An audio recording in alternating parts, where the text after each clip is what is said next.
कोई बोलिए, screen share हो रही है। अरे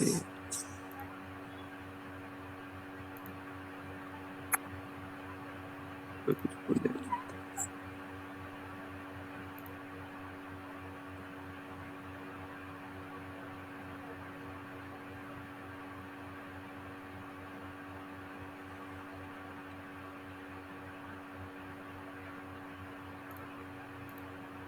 स्क्रीन शेयर हो रही है। हाँ हाँ, स्क्रीन शेयर हो रही है। ठीक ठीक है। तो अब सबसे पहले 2 to 4 का हम लोग बात कर लेते हैं। तो 2 to 4 का आपको दिख रहा होगा, पहला कंप्यूटर सिस्टम है, ठीक ना। सबसे पहला जो है कंप्यूटर सिस्टम है। कंप्यूटर सिस्टम, कंप्यूटर में क्या क्या है, जैसे पूछा जाएगा मॉनिटर, सीपीयू, कीबोर्ड, माउस, ये सब बेसिक्स चीज है। उसके बाद computer structure, one one Neumann Neumann computer architecture है, जिसमें क्या कहता है, एएलयू है, सीपीयू है, इनपुट आउटपुट, फिर मेमोरी है, ये सब। कंप्यूटर क्या क्या, फोर मेजर पार्ट से मिलकर बना है। पहला है इनपुट इनपुट पार्ट, दूसरा central processing unit, central processing unit में सेंट्रल यूनिट आ गया, अर्थमेटिक यूनिट आ गया, और मेमोरी हो गया। उसके बाद तीसरा है सेकेंडरी स्टोरेज, और चौथा है आउटपुट। उसके बाद हार्डवेयर डिवाइस हो गया जिसको हम लोग फिजिकली टच कर सकते हैं, जैसे माउस, कीबोर्ड, जितना भी है जिसको हम लोग फिजिकली टच कर सकते हैं, वो हार्डवेयर डिवाइस है। वाइवा में ऐसा भी पूछा जा सकता है, 4 हार्डवेयर डिवाइस के नाम बताइए, तो आपको मालूम है जिसको फिजिकली टच कर सकते हैं। वो सब हार्डवेयर डिवाइस में आ जाएगा। R F I D radio frequency identification है, रेडियो फ्रीक्वेंसी आइडेंटिफिकेशन है। इसका सिर्फ फुल फॉर्म अभी बता रहे हैं, इसके बताएंगे आप लोग को। फिर ऑपरेट वहां पर यही पूछा जाएगा, आरएफआईडी का फुल फॉर्म क्या है, आरएफआईडी में क्या क्या होता है। 3 ही ट्रांसपॉन्डर होता है, और इशू करने के बाद उसको हम लोग इशू जब करते हैं, उसके सारे डिटेल्स को, जब स्कैनर होता है, स्कैनर से स्कैन करते हैं तो सारे डिटेल्स उसके आ जाते हैं इलेक्ट्रॉनिकली। उसके बाद ऑपरेटिंग सिस्टम में कौन कौन सा ऑपरेटिंग सिस्टम है, विंडोज है, आईओएस है, लिनक्स है, एंड्रॉयड है। विंडोज से तो सब परिचय होंगे, और आईओएस एप्पल के फोन में यूज किया जाता है, और लिनक्स हो गया, ये फ्रीली अवेलेबल सॉफ्टवेयर है, जिसको हम लोग फ्रीली अवेलेबल है ना, उसके लिए कोई भी पेज नहीं करना पड़ता है। एडवांटेज ऑफ मतलब जितना भी मतलब फ्रीली अवेलेबल सॉफ्टवेयर, उसके लिए क्या क्या इसका एडवांटेज है, वो फ्रीली अवेलेबल होता है, स्टेबिलिटी होता है, परफॉर्मेंस देता है, नेटवर्किंग अच्छा रहता है, कंपेटिबिलिटी अच्छा रहता है, फास्ट एनी इजी इंस्टॉलेशन होता है, उसको इजी इंस्टॉल कर सकते हैं। उसके लिए कोई मतलब, जैसे कि होता है ना, लाइसेंस के लिए हमको साल भर के बाद पे करना पड़ता है, लेकिन उसके लिए कोई पे नहीं करना पड़ता है। उसी तरह difference between Ubuntu and Linux, Ubuntu and Windows, Ubuntu और विंडोज में क्या है, विंडो जो है उसके लिए हमको पे करना पड़ता है, उसके लाइसेंस के लिए भी हम लोग को फी देना पड़ता है। लेकिन ये जो है आपका माइक्रोसॉफ्ट, वो मतलब माइक्रोसॉफ्ट के लिए फी देना पड़ता है, और आपका जो है उबंटू, इसके लिए कोई फी वगैरह नहीं देना पड़ता है। इजी इंस्टॉलेशन है, इसको ऑनलाइन भी डाउनलोड किया जा सकता है। उसके बाद दूसरा यूनिट सिग्नल पूछा जा सकता है, सिग्नल कितने प्रकार के होते हैं। तो सिग्नल बेसिकली 2 प्रकार के होता है, analog signal and digital signal. Analog signal में डे टू डे लाइफ में जितने भी सिग्नल हैं, उसको एनालॉग, जैसे हम लोग बात करते हैं सामने सामने, वो एनालॉग सिग्नल कहलाएगा। और डिजिटल सिग्नल में जब मशीन के सिग्नल को हम लोग यूज करते हैं तो उसको मशीन सिग्नल कहते हैं। फिर सिंप्लेक्स हो गया, हाफ डुप्लेक्स हो गया, और हाफ सिंप्लेक्स हो गया, उसके बाद डुप्लेक्स हो गया।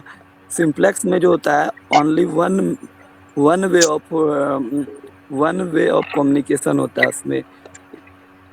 मीडियम जो होता है उसका एक से एक साइड ही जाता है, जैसे सनलाइट हो गया, सनलाइट क्यों। दूसरा हो गया हाफ डुप्लेक्स, जैसे वाकी टॉकी, मतलब बोला तो इसमें दोनों तरफ से जाता है, लेकिन पहले के बात खत्म होने के बाद फिर दूसरे तरफ से बोला जाता है। जैसे वाकी टॉकी में हम लोग बात करते हैं तो उधर से जब तक बोलता है तो इधर से आप लोग नहीं बोल सकते हैं। फिर तीसरा हो गया duplex, two way of two way of communication, जिसमें हो गया मोबाइल, जैसे हम लोग हैं, टू वे ऑफ कम्युनिकेशन जैसे मोबाइल हो गया। फिर हम लोग आते हैं यूनिट थ्री में। यूनिट थ्री में नेटवर्क है। नेटवर्क क्या है, कनेक्टेड ऑफ टू और मोर डिवाइस, उसको हम लोग एक नेटवर्क तैयार होता है। जैसे बहुत सारे ऑर्गेनाइजेशन होते हैं, वहाँ पर बहुत सारे कंप्यूटर होते हैं, सब एक से कनेक्टेड रहते हैं, तो वो एक तरह का नेटवर्क निर्माण करते हैं। नेटवर्क का क्या बेनिफिट है, नेटवर्क का सबसे ज्यादा बेनिफिट है शेयरिंग के लिए, उसके बाद स्केलेबिलिटी के लिए है, फिर आपका कम्युनिकेशन मीडियम के लिए है, इंक्रीज्ड प्रोडक्टिविटी है। नेटवर्क क्लासिफिकेशन, नेटवर्क क्लासिफिकेशन को 3 टाइप से क्लासिफाइड किया गया है। सब पहला है according to the size of the network, पहला लैन है, मैन है, वैन है, पेन है। लैन क्या है, लोकल एरिया नेटवर्क। मैन है मेट्रोपॉलिटन एरिया नेटवर्क। वैन है वाइड एरिया नेटवर्क। पेन है personal area network. According to the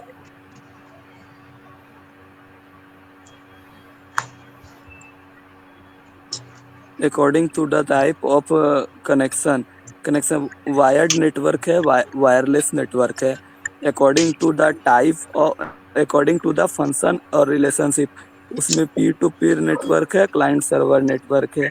LAN local area network है, जैसे बिल्डिंग, लाइब्रेरी। लैन का जो है ना मतलब एरिया होता है एक बिल्डिंग, ये सब।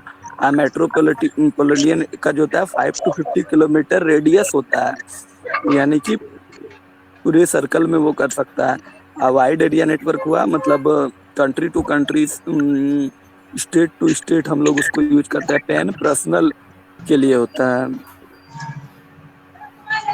टोपोलॉजी, टोपोलॉजी क्या है, शेप, टोपोलॉजी है शेप ऑफ नेटवर्क।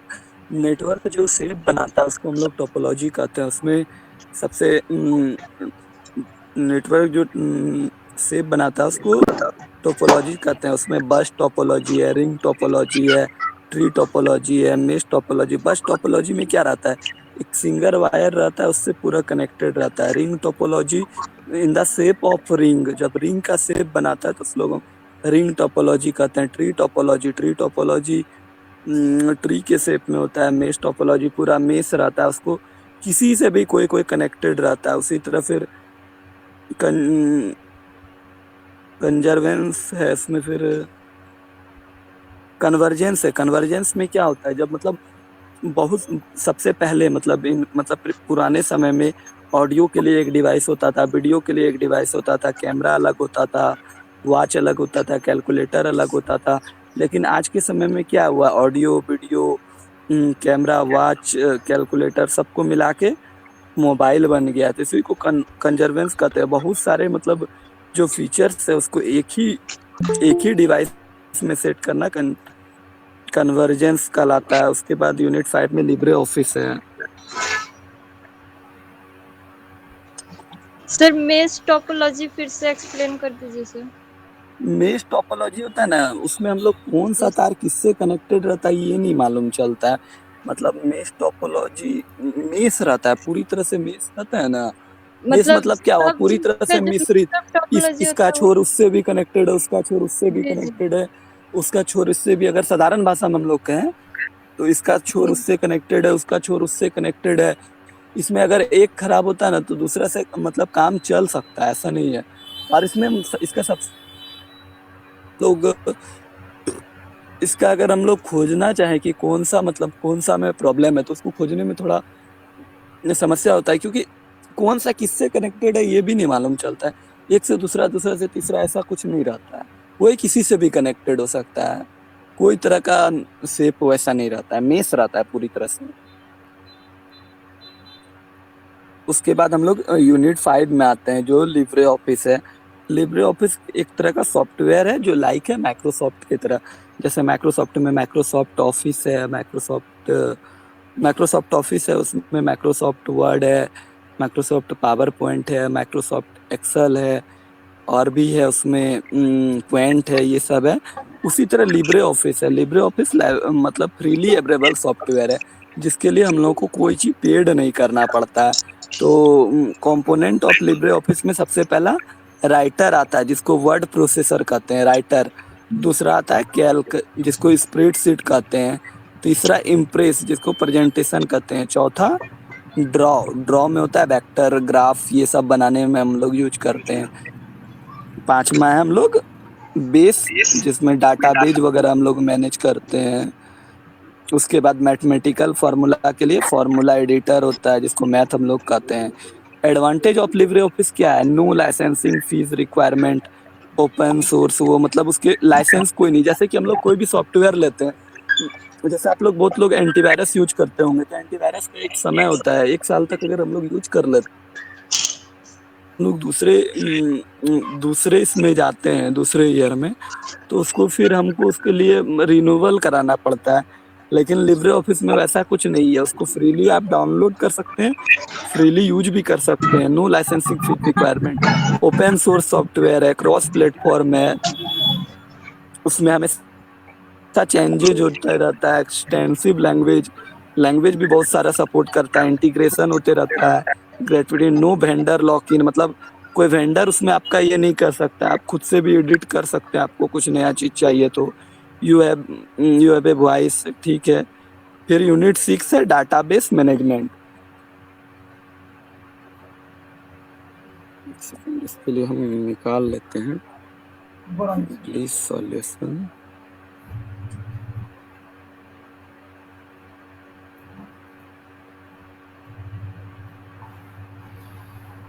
बुक खुल जाओ।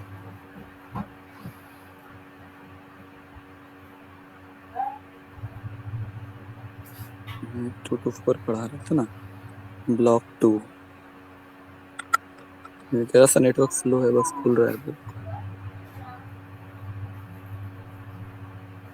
हाँ, तो यूनिट 6 हम लोगों का क्या है? यूनिट 5 तक तो हो गया।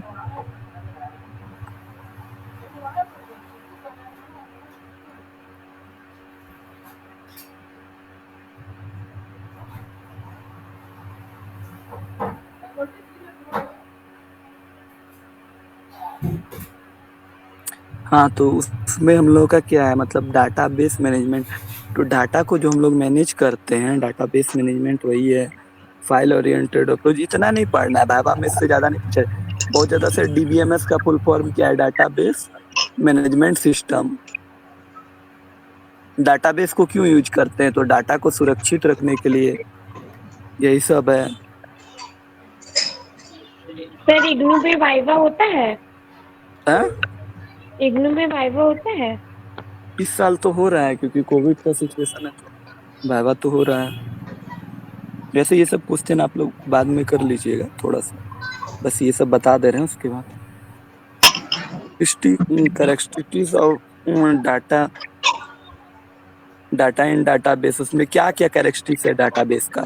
तो उसको शेयर कर सकते हो, उसको प्रिसिस्टेंस कर सकते हैं। उसके बाद वैलिडिटी, इंटीग्रिटी सब रहता है, सिक्योर रहता है, नॉन रेडिडेंसी रहता है, इंडिपेंडेंस रहता है, ये सब है। Level of abstract in database management 3 तरह का होता है। एक एक्सटर्नल लेवल कहलाता है, मतलब सबसे पहला इंटरनल लेवल, उसके बाद कॉन्सेप्चुअल लेवल, उसके बाद एक्सटर्नल लेवल। इंटरनल लेवल में स्टोरेज व्यू है, और उसमें कम्युनिटी कम्युनिटी यूजर व्यू है, और इसमें इंडिविजुअल व्यू है, ये सब है। एक्सटर्नल व्यू ये सब मतलब कि आपको भाइवा के लिए ज़्यादा पढ़ना नहीं है, ठीक ना? इतना काफ़ी है डीवीएमएस के लिए। फिर मेटा डाटा क्या होता है? डाटा ऑफ डाटा, डाटा का जो मतलब पूरा डिटेल्स रहता है, उसको हम लोग मेटा डाटा कहते हैं। फिर मेजर्स जो चीज़ है ना, वो सबसे, उसके बाद multimedia, multimedia types of multimedia. Multimedia तो आप लोग समझते होंगे ना, क्या है मल्टीमीडिया?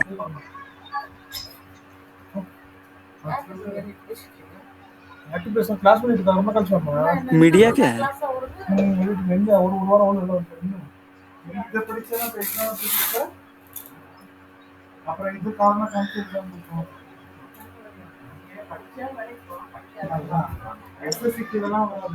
कोई कुछ बोल नहीं रहे हैं।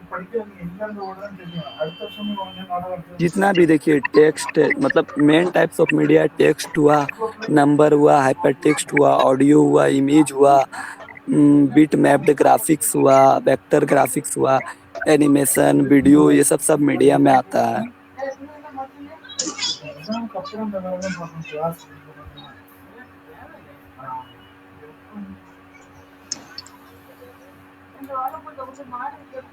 कुछ खास तो इसमें मीडिया वाले में भी है।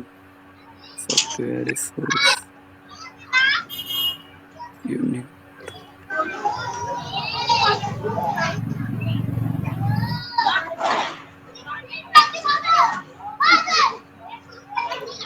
माइक ऑफ कीजिए तो जिनका भी ऑन है।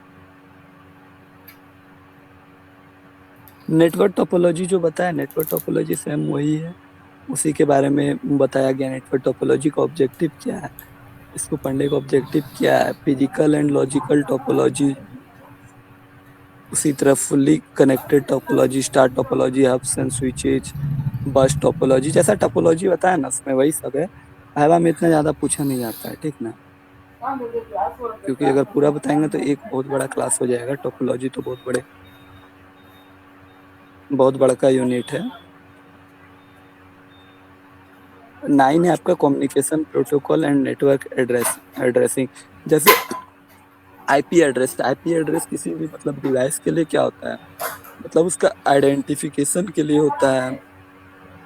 Identification protocol, sorry, internet protocol होता है आईपी उसका, उसके लिए ये सब है। किसी भी जैसे आधार कार्ड आदमी के लिए होता है ना, वैसे ही आईपी एड्रेस होता है किसी भी डिवाइस के लिए।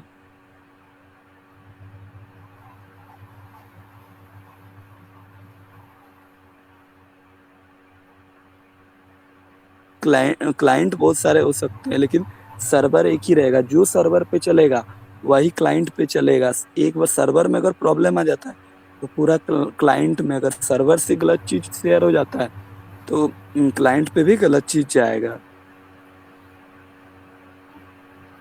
एफटीपी का फुल फॉर्म पूछ सकता है, file transfer protocol.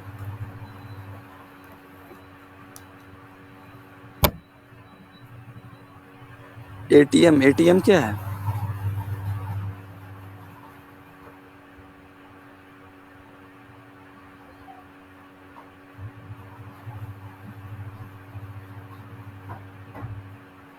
IP addressing IP4 और IP6। IP4 मतलब पहले का वर्जन था, IP6 न्यू वर्जन था। IP4 में 32 बाइट है, IP4 में 32 बाइट है और उसमें 2 होस्ट होता है, 4x10x9 बिलियंस उसका ये है। IP6 में 128 बाइट्स है। ये सब इतना पूछता भी नहीं है वाइवा में।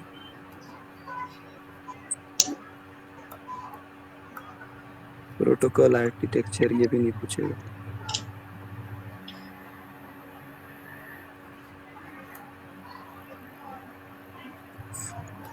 फिर नेक्स्ट आ गया आपका नेटवर्क एप्लीकेशन एंड मैनेजमेंट। इसमें नेटवर्क का जो यूज करते हैं, server, application management, electronic text media, multimedia, messaging, electronic mail, interactive, ये सब ये भी नहीं पूछेगा इसमें वाइवा के लिए।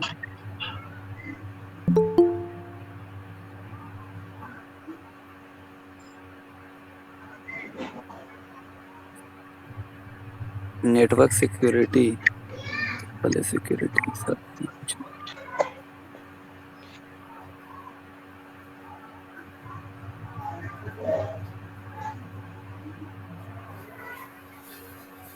यूनिट आप लोगों के लिए ब्लॉक 1 और ब्लॉक 4 बहुत इंपॉर्टेंट है, उसको पढ़ लीजिएगा।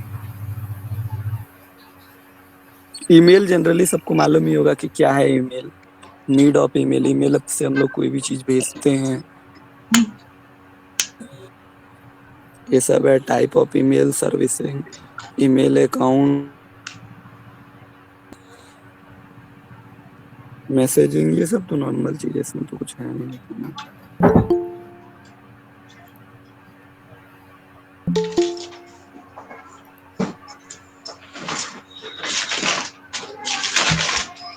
www का फुल फॉर्म क्या होता है? माइक ऑफ कीजिए जिनका भी ऑन है।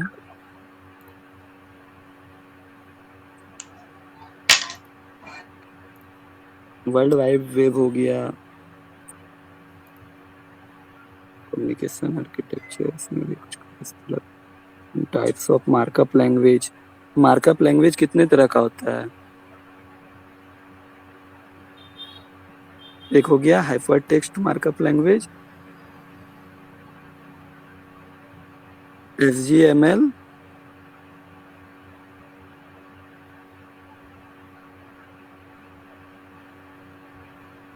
वेब 2.0 का एप्लीकेशन क्या क्या है? कोलैबोरेटिव वेब होता है, one of the important features of collaborative service होता है। उसमें बहुत सारे सर्विस को एक साथ हम जनरेट कर सकते हैं, number of person, different location, जिसमें विकीपीडिया आ गया। विकीपीडिया में हम लोग कोई भी चीज़ सर्च करते हैं तो हम लोग को मिल जाता है। ब्लॉगिंग होता है, आपका प्रोजेक्ट मैनेजमेंट सिस्टम होगा, इंटरेक्टिव वेब होगा, ऑनलाइन चैट होगा। ऑनलाइन चैट में रियल टाइम कम्युनिकेशन होता है।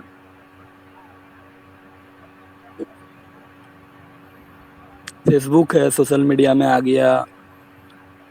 ये वेब 2.0 में ना रियल टाइम कम्युनिकेशन जो होता है ना, उसको हम लोग कहते हैं ये वेब 2.0। पहले तो अभी भेजे तुरंत नहीं देख सके, फिर बाद में, लेकिन अभी जैसे व्हाट्सएप पे हम लोग किसी से बात करते हैं तो तुरंत की तुरंत बात हो जाता है। सर्च इंजन क्या है?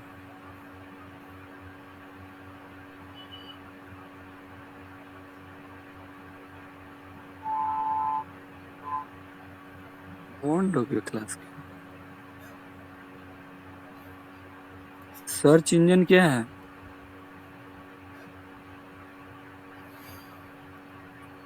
सर्च इंजन देखिए, जैसे हम लोग कुछ कोई भी चीज़ सर्च करते हैं तो किसी के द्वारा, जैसे हम लोग गूगल के द्वारा सर्च करते हैं, डिक्शनरी में सर्च करते हैं। सर्च इंजन गूगल के द्वारा जो सर्च करते हैं तो उसमें गूगल के सर्च इंजन्स में आ गया। और मतलब जितना भी जिसके द्वारा हम लोग सर्च करते हैं ऑनलाइन, वो लोग सर्च, उसमें कीवर्ड सर्च होता है, जिसमें कीवर्ड टाइप करके, बुलियन सर्च, जिसमें बुलियन लैंग्वेज का मतलब बुलियन ऑपरेटिंग का यूज कर सर्च करते हैं, वो बुलियन का लाता है।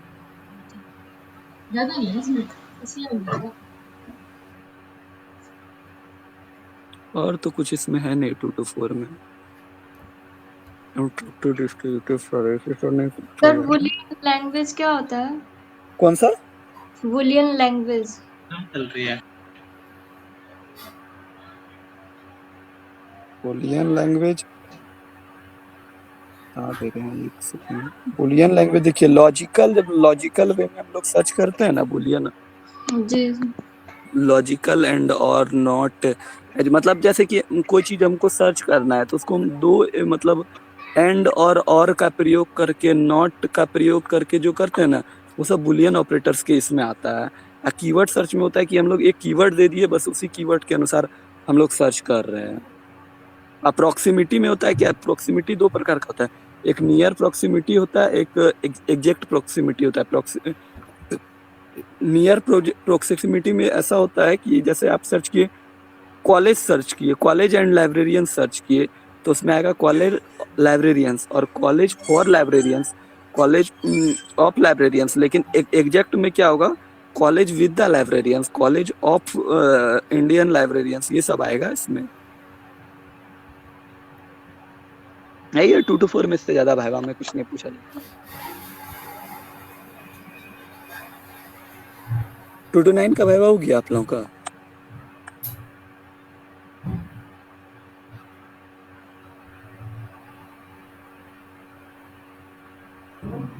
सर वाइवा तो एग्जाम के बाद होगा ना? हाँ, आप लोग जो न्यू स्टूडेंट है वो लोग का नहीं, मतलब जो हम लोग के साथ है उन लोग का तो होगा ना। जनवरी सेशन के है सर। हाँ, तो आप लोगों का नहीं है। आप लोगों का एग्ज़ाम होगा उसके बाद होता है। आप लोगों का तो प्रैक्टिकल भी बनाने हो सकता है। उसके लिए भी मेरे यूट्यूब चैनल पे है एक वीडियो कैसे बनाना है प्रैक्टिकल्स। देखिए इसमें 2 to 9 में सबसे पहला चैप्टर है introduction to library automation. Library automation क्या है? मतलब पुराने समय में जब मतलब हम लोग सब काम मैनुअली करते थे, जब कंप्यूटर नहीं था तो हम लोग काम कैसे करते थे? सब चीज़ लिख के करते थे, जोड़ना भी होता तो लिख के करते थे। लेकिन अभी कंप्यूटर आ गया तो हम लोग कंप्यूटर का उसी तो मैनुअल वर्क को जब कंप्यूटराइज्ड वे में कर रहे हैं ना, तो उसी को हम लोग मतलब लाइब्रेरी का जितना भी वर्क है, एक्विजिशन, सर्कुलेशन, कैटलॉगिंग और भी जो भी वर्क है लाइब्रेरी, टोटल वर्क को जब हम लोग मैनुअल वर्क को हम लोग कंप्यूटराइज्ड वे में कर रहे हैं, उसी को लाइब्रेरी ऑटोमेशन कहते हैं। लाइब्रेरी ऑटोमेशन के मतलब प्रोसेस है उसका मतलब उसका प्रोसेस बहुत सारा है। जैसे कि सबसे पहले अपने लाइब्रेरी के लिए सूटेबल सॉफ्टवेयर का सेलेक्ट करना। सबसे पहले तो आपके मतलब हार्डवेयर डिवाइस होना चाहिए, कौन से डिवाइस में आप ये कीजिए। उसके बाद जो सॉफ्टवेयर आपके लिए सूटेबल है उसको आप लोग ये कीजिएगा। जब मतलब कहीं पर लाइब्रेरी में अगर ऑटोमेशन करना है तो इसके लिए ये सब प्रोसेस है। फिर वो सॉफ्टवेयर का आपको ट्रायल लेना है, उसका सॉफ्टवेयर सीखना है। जब आप लोग सॉफ्टवेयर सीख जाते हैं तब उसको इम्प्लीमेंट करके आपको वेंडर को फुल पेमेंट करके सॉफ्टवेयर अपना इंस्टॉल करवा लेना है। यही सब है इसमें टोटल प्रोसेस को आप लोग मैनुअल प्रोसेस को उसमें उतार देते हैं हम लोग कंप्यूटराइज्ड वे में। 2 to 9 में इससे ज़्यादा कुछ पूछा नहीं जाता है। और इसमें मतलब इस यूनिट में और बता रहे हैं। सर कोहा के बारे में थोड़ा एक्सप्लेन कर अभी दीजिए। जा रहे हैं। अभी तो स्टार्ट कहाँ हुआ है, अभी तो पहला यूनिट ही है। पहुँचेंगे, कोहा तक भी पहुँचेंगे। इंटीग्रेटेड लाइब्रेरी सिस्टम क्या होता है? ILS, integrated library system. वही ऑटोमेटेड लाइब्रेरी सिस्टम की तरह सब चीज़ इंटीग्रेटेड, जितना भी फंक्शनल चीज़ है टोटल इंटीग्रेटेड होना चाहिए, यानी कि टोटल कंप्यूटराइज्ड वे में होना चाहिए। जिसमें देख रहे हैं सबसे पहले क्या होता है एक्विजिशन। सब सिस्टम में एक्विजिशन करते हैं तो हम सबसे पहले क्या करते हैं? सेलेक्ट करते हैं हमारे लाइब्रेरी में कौन सा बुक चाहिए, उसको सेलेक्ट करते हैं। उसके बाद ऑर्डर देते हैं। उसके बाद रिसीव करते हैं। उसके बाद एक्सेशन रजिस्टर मेंटेन करते हैं, प्रोसेसिंग सब सिस्टम। उसके बाद उसका कैटलॉगिंग करते हैं, लेबलिंग करते हैं। जब भी कोई भी बुक लाइब्रेरी में आता है तो उसके बारे में ये सब है। कोहा, हाँ अब देखिए कोहा जो है, कोहा मतलब हम फ्रीली अवेलेबल सॉफ्टवेयर है जिसमें हम लोग सब बुक का मतलब डिटेल्स रखते हैं, कैटलॉगिंग करते हैं बुक का, मार्क मार्क एंट्रीज में करते हैं। ओपेक है। ILS provide the online public access for OPAC catalogue online public access catalogue, उसमें हम लोग करते हैं। तो कोहा है, उसमें कितने तरह का इंटरफेस है। अभी तो इसमें कम दिखा रहा है लेकिन और भी बहुत सारे इंटरफेस हैं। पहला सर्कुलेशन है, दूसरा पैट्रॉन्स है, तीसरा एडवांस सर्च, चौथा लिस्ट, पांचवा cataloguing, authorities, serials, acquisitions, reports, Koha administration tools, ये सब है। जब आप इसको प्रैक्टिकल कीजिएगा ना तो आपको ज़्यादा अच्छे से समझ में आएगा। कभी समय रहा तो मतलब जो जनवरी से सकते वो हमको बोलिएगा, हम बता देंगे जब मेरे पास सिस्टम रहेगा। एक्चुअली अभी नहीं है सिस्टम मेरे पास यहाँ। कोहा के बारे में और कुछ पूछना है? हेलो हाँ सर, कोहा सर्कुलेशन के बारे में एक्सप्लेन कर दो। सर्कुलेशन में क्या है? बुक इशू और रिटर्न किया जाता है। जैसे चेक इन चेक आउट उसी में होता है। जैसे बुक इशू हुआ तो उसके लिए हम लोग करते हैं जैसे हम लोग बुक किसी पैट्रॉन्स को दिए, पैट्रॉन्स मतलब वो हुआ जिनको हम लोग लाइब्रेरी स्टाफ भी उसमें हो जाएगा, उसमें स्टूडेंट भी आ जाएंगे और रिसर्चर्स भी सर आ जाएंगे, पेट्रॉन्स प्रोफेसर। मतलब यूजर्स। हाँ यूजर।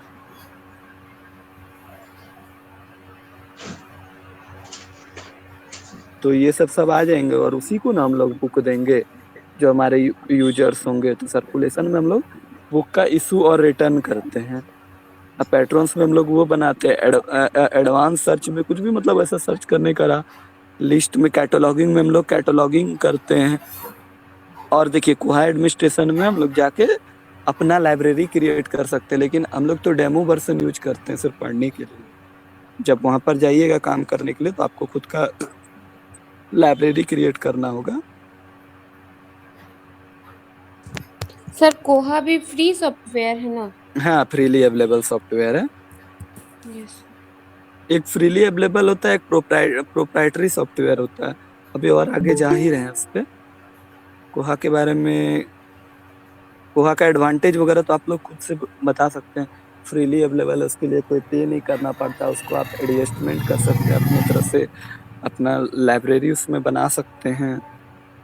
तो यही सब है। Selection, payment, acquisition. एक्विजिशन तो आप लोग समझते होंगे, अभी बताए ना। मार्क का एंट्री टोटल हम लोग इसमें करते हैं। मार्क का एंट्री तो सबको मालूम होगा, क्योंकि 020 ISBN का होता है, 0082 आपका DDC नंबर का आता है, 100 मैन एंट्री होता है जो ऑथर होते हैं, man author of the book होता है। और 245 टाइटल के लिए एंट्री होता है। उसी तरह 250 एडिशन के लिए होता है, 260 पब्लिकेशन के लिए, पब्लिकेशन या फिजिकल 50।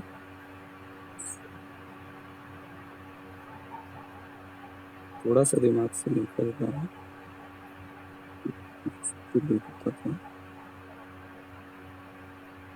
250 एडिशन के लिए हो गया, 260 फिजिकल डिस्क्रिप्शन के लिए होता है, नहीं पब्लिकेशन के लिए होता है। उसके बाद फिजिकल डिस्क्रिप्शन के लिए होता है आपका 300। उसी तरह उसका आपका 650 जाएगा टॉपिकल टर्म्स।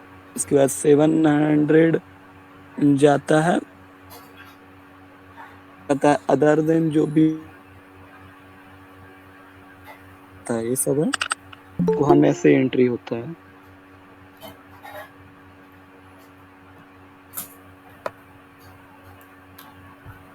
देख रहे होंगे आप लोगों को एक बुक दिख रहा है, मतलब मुखोपाध्याय जो सेंट्रल यूनिवर्सिटी ब्रांच है उनका लाइब्रेरी कार्ड बना हुआ है, दिखा नहीं दिखा? जी सर दिख रहा है। सर दिख रहा है। ठीक है, तो वही देख लीजिए। ये हो गया आपका यूनिट 2 खत्म। इसके लिए देखिए मेन अगर एक अगर चैप्टर पढ़ाते हैं ना तो वो डायरेक्ट पढ़ना होगा, लेकिन यहाँ पर जो है सिर्फ वाइवा रिलेटेड थोड़ा बहुत ऊपर ऊपर, क्योंकि उससे ज़्यादा बाहर आता भी नहीं है।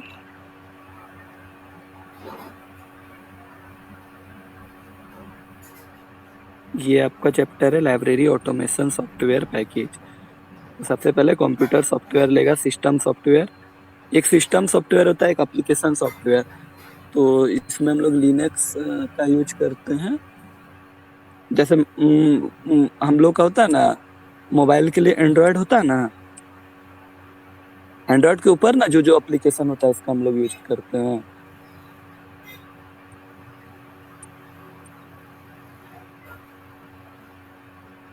एक दिख रहा होगा आप लोग को, इंट्रोडक्शन टेबल दिख रहा है। कंप्यूटर सॉफ्टवेयर, उसके बाद system application software, library automation software, operational सब सिस्टम, ये सब है।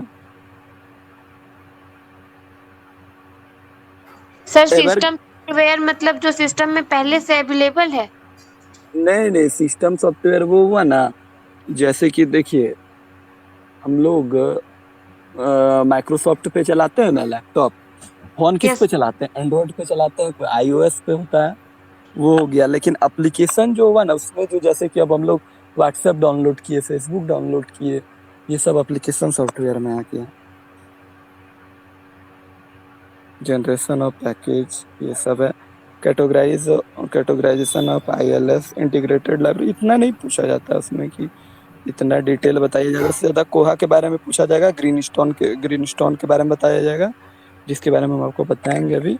एवरग्रीन भी एक लाइब्रेरी का सॉफ्टवेयर है तो भी लाइक कोहा के तरह ही है, रिलीज हुआ था 2000 में। स्टार्टेड, ये सब थोड़ा बहुत पढ़ लीजिएगा इसमें एवरग्रीन के बारे में। जो नहीं समझ में आएगा वो आप पूछ भी सकते हैं, मेरा नंबर तो मालूम ही होगा।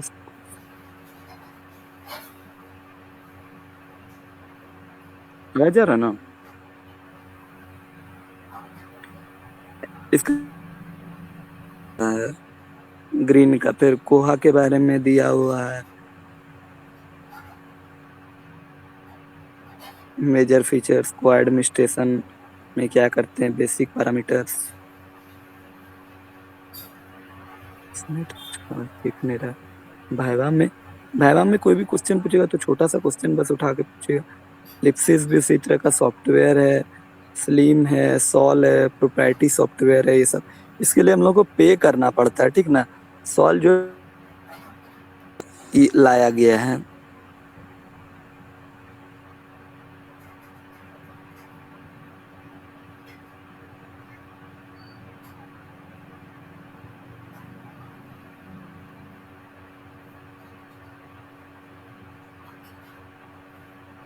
ये सब हो गया, इसमें तो कुछ है नहीं।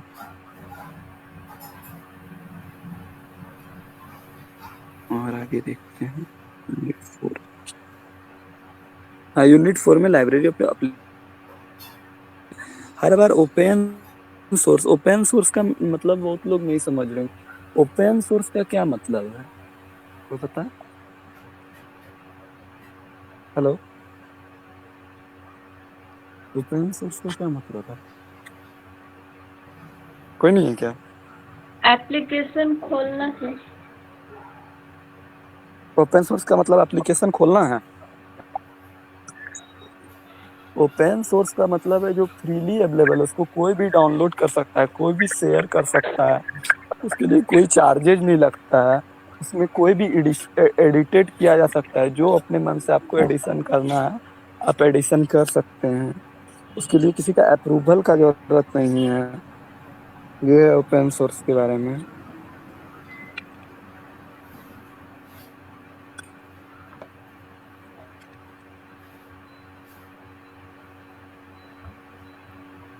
और इसमें तो कुछ नहीं है ओपन सोर्स के बारे में। एडवांटेज ऑफ ओपन सोर्स क्या क्या होगा?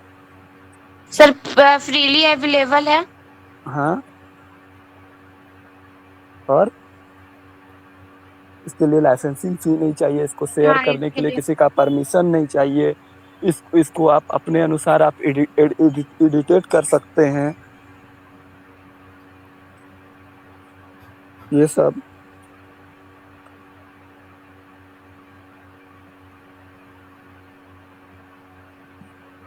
अब हम लोग ब्लॉक 2 में आते हैं। नेटवर्क थोड़ा स्लो है, बस खुल रहा है।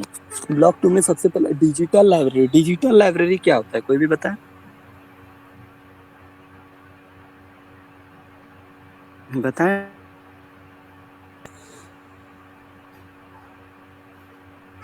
सारा कुछ ऑनलाइन अवेलेबल लाइब्रेरी को उसी को बोलते हैं डिजिटल लाइब्रेरी। डिजिटल लाइब्रेरी में क्या मतलब, कुछ मतलब कोई कॉन्सेप्ट रहता है कि नहीं? सर कॉन्सेप्ट बिल्डिंग फर्नीचर, ये सब रहेगा कि नहीं? द्वारा सारा काम होता है, नेटवर्क सोर्स से रहता सर। है ना। जी सर। यस सर, होता है।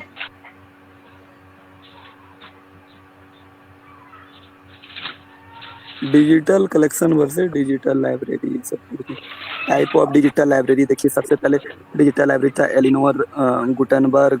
ये सब के बारे में आपको जिनका एग्जाम नहीं हुआ है ये सबको पढ़ना है पूरा डिटेल में। गुटनबर्ग, इसके बारे में भी क्वेश्चन आता है। ACML, ये सब के बारे में पूछा जाता है। डिजी लैब,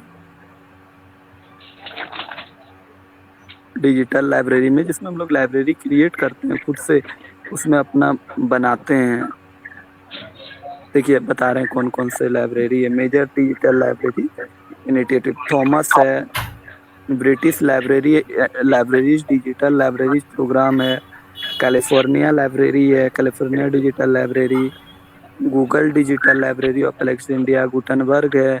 ये सब का ईयर वगैरह ऐसा कुछ वाइवा में नहीं पूछा जाएगा, इसलिए सिर्फ 2-4 डिजिटल लाइब्रेरी का नाम याद रखिएगा। अगर पूछा जा सकता है 2-4 डिजिटल लाइब्रेरी बता दीजिए, तो गुटेनबर्ग है, ये याद रखिएगा। नेटवर्क डिजिटल लाइब्रेरी या वर्धमान डिजिटल लाइब्रेरी हो गया, ऑस्ट्रेलिया में है ब्रैडमैन डिजिटल लाइब्रेरी, ठीक है। University of digital library. Future trends में आने वाले समय में उसमें क्या क्या मतलब नया बदलाव होने वाला है, ये सब पूछा जा सकता है। डिजिटल लाइब्रेरी का फ्यूचर कोई एस्पेक्ट है कि नहीं, डिजिटल लाइब्रेरी का कोई फ्यूचर है? फ्यूचर समय में, आने वाले समय में डिजिटल लाइब्रेरी का कोई यूज है? बोलिए कोई कुछ।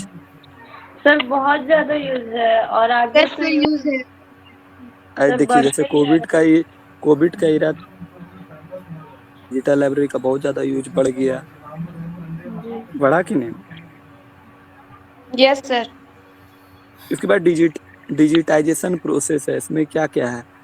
Capturing of print based document, video capturing, ये सब तो नॉर्मल चीज़ है। वीडियो कैप्चरिंग क्या है, video digitation process, audio capturing, ये तो सब जो मोबाइल यूज करते होंगे तो सब जानते होंगे। ऑडियो वीडियो स्ट्रीमिंग क्या है बताइए? जैसे अभी हम लोग क्या कर रहे हैं, अभी हम लोग क्या कर रहे हैं? सर वॉइस के द्वारा कोई भी चीज एक्सप्लेन करना तो ऑडियो हो गया सर। और वीडियो? सर वीडियो में मतलब पिक्चर के द्वारा कोई भी चीज एक्सप्लेन करना। और ऑडियो वीडियो कंप्रेशन क्या हुआ? Sir audio video compression, sir I don't know. Compression क्या हुआ? कोई भी चीज को मतलब जैसे हम लोग फोटो, कोई भी आप लोग एग्जाम का फॉर्म भरते होंगे तो उसमें लिखा रहता है कि 1 MB या 25 KB, 26 KB, और हम लोग फोटो खींचते हैं तो 200 KB इतना में आ जाता है फोटो। तो उस फोटो को जब हम लोग कंप्रेस्ड कर देते हैं, जो साइज हमको रिक्वायर्ड होता है, उसी को कंप्रेशन कहते हैं। मतलब उसका क्वालिटी हाँ, मतलब दोनों का मिक्सअप, ऑडियो और वीडियो मतलब पिक्चर दोनों का मिक्सअप। नहीं वो नहीं, मतलब ऑडियो का साइज को भी आप कंप्रेस्ड कर सकते हैं, वीडियो का साइज। जैसे हम लोग व्हाट्सएप पे कोई भी मतलब वीडियो भेजते हैं तो उसको कंप्रेस्ड वे में हम लोग भेजते हैं ना। मतलब जैसे मेरा 200 MB का वीडियो, उसको हम भेजेंगे बहुत कम MB में चल जाता है। देखते होंगे फोटो 2 MB का है, लेकिन व्हाट्सएप में जाता है तो कम MB में जाता है। यही सब है। और देख ले रहे हैं डिजिटाइजेशन, इसमें तो कुछ बताने का है नहीं, तो सब अपने से यही सब पूछा जाता है। ऑडियो वीडियो कंप्रेसिंग क्या है, ये सब बताइए। डी स्पेस क्या है? डी स्पेस है जो प्रोजेक्ट इनिशिएटेड किया गया था 2000 HP MIT अलायंस से। इसको उतना ये नहीं पूछा जाएगा किसके अलायंस से किया गया था, उसका फीचर्स पूछा जाएगा डी स्पेस का। तो उसमें फुल टेक्स्ट सर्च किसको कहते हैं? इसमें डाटा के बारे में पूरा इंफॉर्मेशन रहता है, ठीक ना। फुल टेक्स्ट समझ में आ रहा होगा। नेविगेशन हो गया, सर्चिंग हो गया, facet browsing, external reference browse, support file type, कौन सा फाइल सपोर्ट करता है, ऑप्टिमाइज्ड गूगल इंडेक्सिंग, ये सब आप लोग थोड़ा बहुत प्रैक्टिकल किया। मेटा डाटा क्या है? मेटा डाटा के बारे में अभी थोड़ा देर पहले बताया था। मेटा डाटा क्या है?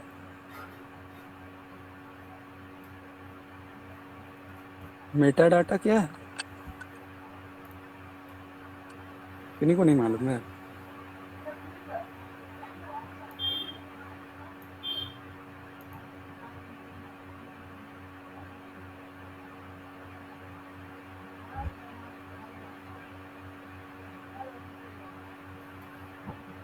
अच्छा 2-3 लोग ही हैं।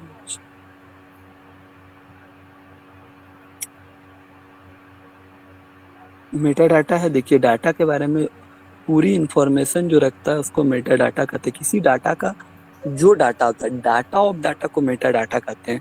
उसमें डिस्क्रिप्टिव मेटा डाटा में qualified doubling core Meta data होता है, जो लूजली मतलब लाइब्रेरी, एप्लीकेशन, प्रोफाइल सेट, सब चीज़ के बारे में उसका पूरा डिटेल। एडमिनिस्ट्रेटिव होता है जो मतलब बनाने समय ही जो उसके ये है ऑथराइजेशन पॉलिसी, ये सब स्ट्रक्चर, उसकी स्ट्रक्चर के बारे में बताता है, कौन से स्ट्रक्चर में है, ये सब आता है। लाइसेंसिंग वगैरह हो गया। हाँ, इसमें यूजर मैनेजमेंट बहुत इम्पोर्टेंट है। यूजर मैनेजमेंट में क्या करते हैं, सबसे पहले एक पर्सन का मतलब नाम से अकाउंट बनाते हैं, उसको ईमेल दिए, उसका फर्स्ट नेम दिए, उसका वो जो सर्च कर रहा है वो सर्च करने का नाम दिए। तो ये सर्च करने के लिए इसको हम लोग यूज करते हैं। सब्सक्रिप्शंस, ग्रुप वगैरह, एक्सेस, ऑथेंटिकेशन, सब चीज़ें यूजेज ऑफ मैट्रिक्स। इसमें कुछ खास तो है नहीं। इंस्टॉलेशन ऑफ डी, ये देख लीजिएगा, installation of D space on window. Viva के लिए तो इम्पोर्टेंट नहीं है, लेकिन एग्जाम वगैरह में कभी पूछ दिया इंस्टॉलेशन ऑफ डी स्पेस, तो वो रहता है।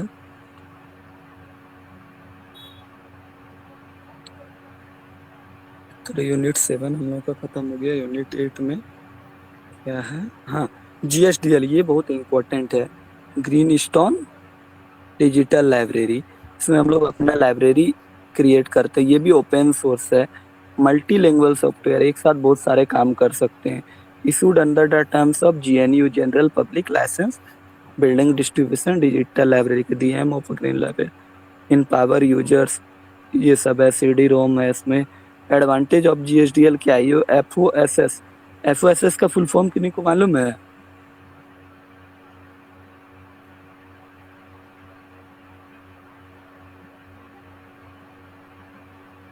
तो सब चल रहे हैं।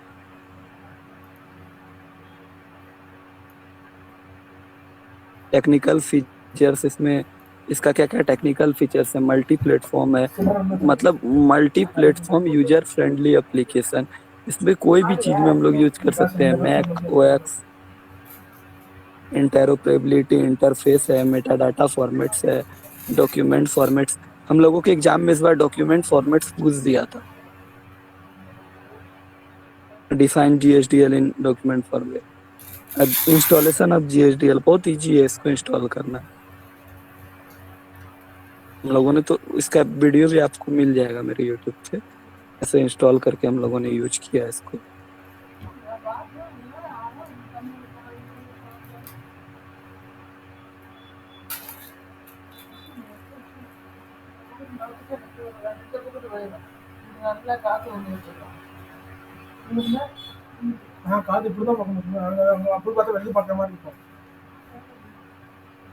स्टॉप करते हैं क्लास को।